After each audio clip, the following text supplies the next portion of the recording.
Pemirsa, pemerintah dan Bank Indonesia sama-sama menunjukkan langkah disiplin kebijakan. Kementerian Keuangan mulai menata ulang belanja negara untuk menjaga kesehatan fiskal, sementara Bank Indonesia fokus menjaga stabilitas nilai tukar rupiah di tengah ketidakpastian global. Di tengah upaya memulihkan kepercayaan pasar, seberapa efektif kombinasi kebijakan fiskal dan kebijakan moneter itu bagi perekonomian Indonesia? Kita akan membahasnya bersama dengan ekonom makroekonomi dan pasar keuangan LPEM UI, Teguh Rifki. Mas Rifki, selamat pagi. Pagi, Mas Leo, apa kabar? Ya, baik-baik.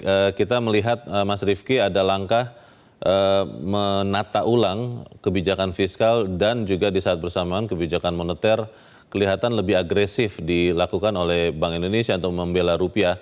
Pertanyaannya, Mas Rifki, apakah Anda melihat bahwa situasi yang sebelumnya sempat disebut fiskal dominance itu memang sudah tidak ada lagi, atau apa yang masih harus diperbaiki Anda lihat, Mas Rifki? Ya, kalau kami melihatnya memang ini masih ada fiskal dominance dengan skala yang lebih kecil. Bentuknya apa? Bentuknya adalah dengan penghematan MBG tadi. Tapi kalau kita lihat secara menyeluruh postur fiskal kita belum melihat adanya pengurangan fiskal dominance secara signifikan. Karena masih ada program-program besar lainnya, seperti misalnya KDMP, lalu juga kemudian anggaran militer yang masih sangat besar. Artinya di sini fiskal dominance terhadap berbagai sektor ekonomi masih sangat terasa. Di sisi lain juga kita melihat kebutuhan pembiayaan di postur fiskal kita ini juga terus disupport oleh Bank Indonesia.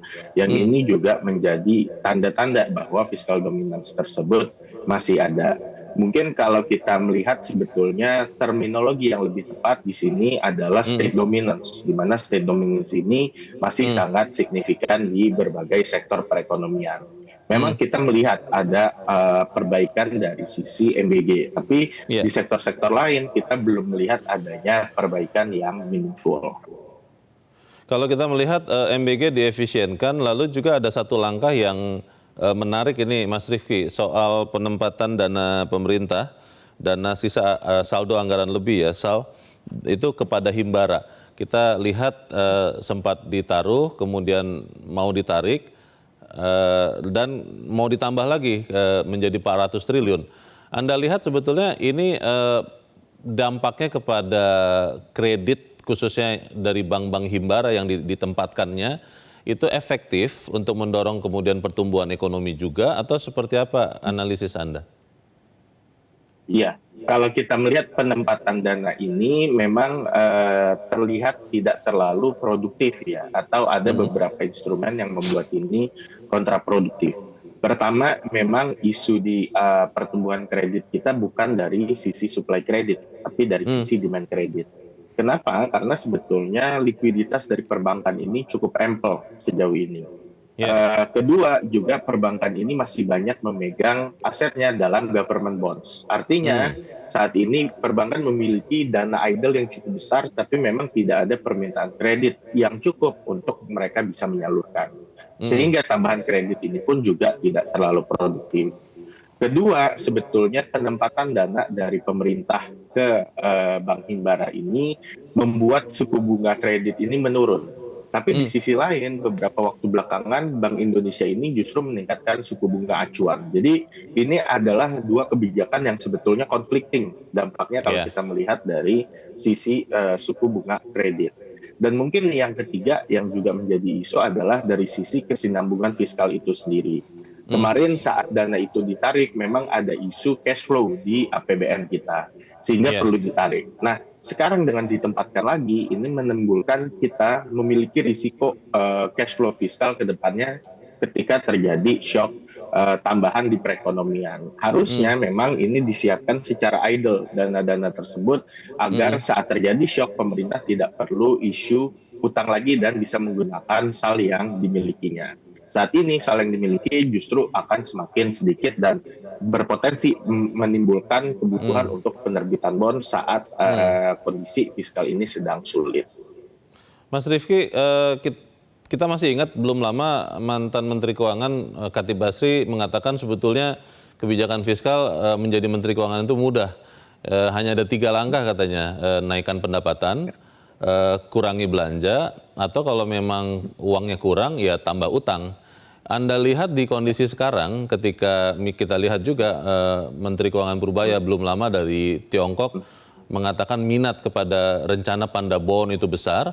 Apakah kita bisa tambah utang lebih banyak atau harus lebih kurangi lagi belanja? Yang mana yang harus segera dilakukan bersamaan, Mas Rifki? Iya, jadi memang kalau saya boleh menambahkan dari statement tersebut adalah kebijakan fiskal itu mungkin bukan mudah, tapi simple gitu. Pilihannya hanya 3 itu. Cuman Ya, dalam melakukan hal itu tentu sangat sulit, terutama dari sisi penerimaan. Kita tahu masalah kita dalam meningkatkan tax ratio sudah beberapa dekade ini cenderung stagnan. Jadi artinya untuk kita meningkatkan penerimaan itu merupakan hal yang luar biasa sulit.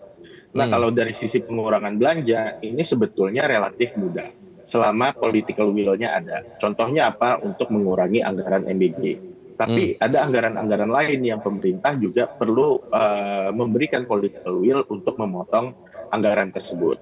ya. Pilihan ketiga ini adalah untuk isu utang. Isu utang sendiri pun sekarang tidak dalam kondisi yang murah. Suku bunga kita sedang tinggi-tingginya, risiko global sedang tinggi-tingginya. Issuance utang saat ini tentu perlu dibayar dengan suku bunga yang lebih mahal. Apa yang perlu dilakukan sekarang? Sebetulnya yang paling mudah, walaupun semua pilihan ini sulit, yang paling mudah dilakukan adalah pengurangan belanja, efisiensi belanja. Kita tahu pos-pos mana aja yang memang kurang produktif. Ya. MBG, KDMP, anggaran militer, ini bisa sebetulnya digunakan untuk biaya-biaya atau belanja-belanja yang lebih produktif dan dibutuhkan saat ini. Kalau kita fokus sekarang ke Bank Indonesia, ketika rupiah di bawah tekanan deras ya, beberapa pekan lalu 18.000 sempat tersentuh bahkan lewat dikit, Bank Indonesia dengan agresif menaikkan suku bunga BI rate dan banyak orang mengatakan ini cukup efektif untuk menarik minat orang menaruh lagi uangnya di Indonesia dan ini membuat rupiah menjauh dari 18.000. Pertanyaannya, 17.000 sekian ratus rupiah itu sekarang rupiah hovering di situ, dolar rupiah, Mas Rifki. Kenapa kemudian setelah demikian agresif Bank Indonesia menaikkan BI rate belum menguat signifikan juga nih rupiah? Apakah memang salah obat, salah dosis atau seperti apa gambarannya? Iya, kalau saya bisa bilang ini lebih ke salah obat. Jadi kenaikan suku bunga Bank Indonesia secara agresif ini sebetulnya adalah biaya atau ongkos moneter yang cukup mahal perlu dibayar karena adanya mismanagement dari sisi fiskal. Salah satu kontributor utama dari pelemahan rupiah kemarin adalah kekhawatiran investor untuk Indonesia bisa memenuhi mandat defisitnya atau menjaga postur fiskalnya. Nah, ini kenapa? Ini karena banyak memang anggaran yang memakan sumber daya cukup besar, MBG, KDMP, anggaran militer, dan lain-lain. Sehingga yang diperlukan investor adalah diyakinkan bahwa postur fiskal kita ini cukup prudent. Nah, ini belum signifikan dilakukan, tapi akhirnya Bank Indonesia step in dan mengcounter dengan suku bunga yang tinggi. Padahal ini Iya. adalah cost yang mahal. Cost kredit yang mahal, cost perbankan mahal, padahal isunya ini adalah di sisi fiskal. Jadi memang perlu ada perbaikan dari sisi fiskal secara signifikan untuk mendorong rupiah ini bisa menguat secara substansial. Ini seperti si malakama ya, karena di satu sisi memang kita ingin pertumbuhan ekonomi tinggi supaya kemudian penyerapan pengangguran itu meningkat, lalu juga kesejahteraan meningkat, tapi di sisi yang lain rupiah sedang di bawah tekanan. Di kondisi yang si malakama ini, Mas Rifki, sebetulnya yang harus dilakukan pemerintah plus Bank Indonesia, Bank Sentral, itu apa ya? Apakah memang mengurangi belanja lebih signifikan lagi? Kalau itu terjadi kan pertumbuhan akan melambat, ya menjadi lebih buruk begitu. Bagaimana Mas Rifki? Ya. Pertama, mungkin dari sisi Bank Indonesia saya rasa sudah melakukan kebijakan yang optimum ya dalam menjaga atau mendefend nilai rupiah kita. Artinya sudah melakukan triple intervention, kemudian ada 7 jurus Bank Indonesia, bahkan menaikkan suku bunga acuan secara agresif. Jadi kami melihat dari sisi moneter ini sebetulnya effortnya sudah optimum. Nah, dari sisi fiskal ini sebetulnya pengurangan belanja itu bisa dibuat secara produktif dengan cara seperti apa? Dengan cara mengalihkan belanja. Jadi belanjanya tidak dikurangi, tapi kemudian dialihkan. Misalnya belanja MBG digunakan untuk jaring pengaman sosial, bantuan Hmm, sosial, belanja-belanja hmm, produktif, seperti misalnya infrastruktur, atau kemudian cash ya. transfer, bantuan prakerja. Ini sebetulnya bisa dilakukan belanja yang memang membantu mendorong pertumbuhan ekonomi. Jadi betul kalau kita hanya mengurangi belanja mungkin mengurangi laju pertumbuhan ekonomi, tapi Hmm, kalau ini kemudian direalokasi untuk pos-pos yang produktif, saya rasa hmm. ini justru bisa mendorong pertumbuhan ekonomi. Pertanyaan terakhir Mas Rifki, ini kan kita juga tahu bahwa ketika eh, rupiah di bawah tekanan itu sebenarnya karena dolar menguat, harga minyak mentah juga naik, salah satunya karena perang di Iran ya. Kita masih belum jelas, tapi kita harapkan ada perdamaian di sana. Tapi tekanan geopolitik dan geoekonomi, tarif Trump itu kita masih di bawah pengaruhnya, itu akan mengancam juga tetap kondisi ekonomi Indonesia. Seperti apa Anda lihat katakanlah hingga akhir tahun ini, Mas Rifki? Iya, pertama mungkin saya ingin katakan adalah ini masih sangat tidak pasti ya. Artinya Hmm, faktor eksternal seperti tensi geopolitik itu kan memang sulit diprediksi. Nah, ya. tapi memang yang bisa kita lakukan adalah untuk memulihkan kerentanan domestik. Tadi realokasi anggaran fiskal, lalu Hmm, kurangi stik dominan, sehingga kemudian kalau terjadi shock lagi di perekonomian kita bisa lebih resilient seperti hmm, negara-negara lain yang terdepresiasinya tidak sedalam rupiah karena domestiknya relatif cenderung tidak terlalu memiliki kerentanan. Nah, untuk sisa tahun ini memang kita perlu perbaiki kerentanan tersebut agar kalau ada hmm, external shock kita ini berada dalam posisi yang lebih kuat. Karena saat hmm. ini rupiah memang sedang dalam salah satu titik terlemahnya sepanjang sejarah.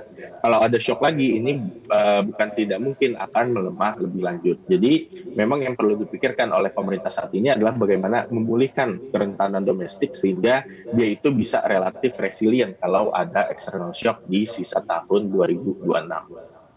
Baik, saya percaya betul apa yang kita bicarakan, buah pemikiran Mas Rifki dan kita, termasuk memberikan sumbangan bagi pengambil kebijakan fiskal dan moneter di Indonesia. Terima kasih Ekonom LPM UI Teguh Rifki sudah mencerahkan kami. Selamat pagi Mas Rifki.